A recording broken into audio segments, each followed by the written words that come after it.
I do want to head out to Chicago because we are continuing to follow every development when it comes to the Jussie Smollett trial.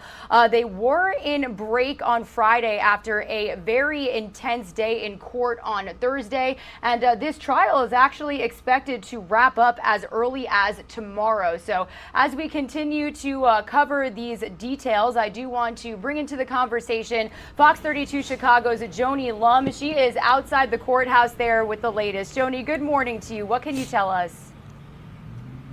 Good morning, Regina. Well, the defense is going to continue today. The jury had a 3-day weekend.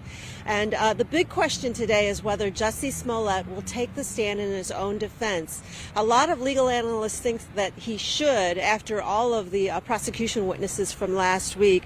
The star witnesses last week, of course, the Osendero brothers, they detailed how they played their roles in an attack that they say was written and choreographed by Jussie Smollett himself. Now, Smollett reported to police in January 2019 that he was beaten by two men outside his Streeterville apartment in a hate crime that involved rope and bleach.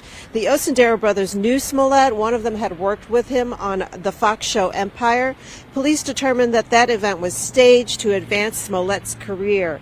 Now, last week, testimony ended in an unusual request, a mistrial. The defense lawyers had a conflict with Judge James Lynn.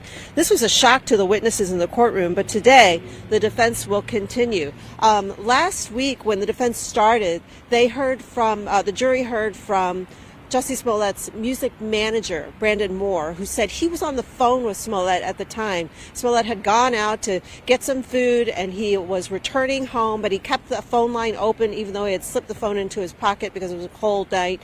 He was on the phone the whole time. He said he heard the racist, homophobic slurs that were used. He heard the talking. He heard Jussie Smollett getting roughed up.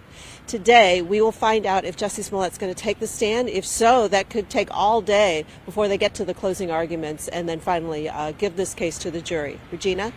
Yeah, Joni, definitely the big question. Will Jussie Smollett take the stand today? We will continue to touch base with you and your team to find out if whether or not that's happening. Obviously, cameras not allowed inside the courtroom. So, Joni, thank you to you and your team for keeping us updated. I know it's cold out there, so we'll send you off. Have a great day. All right, have a good day.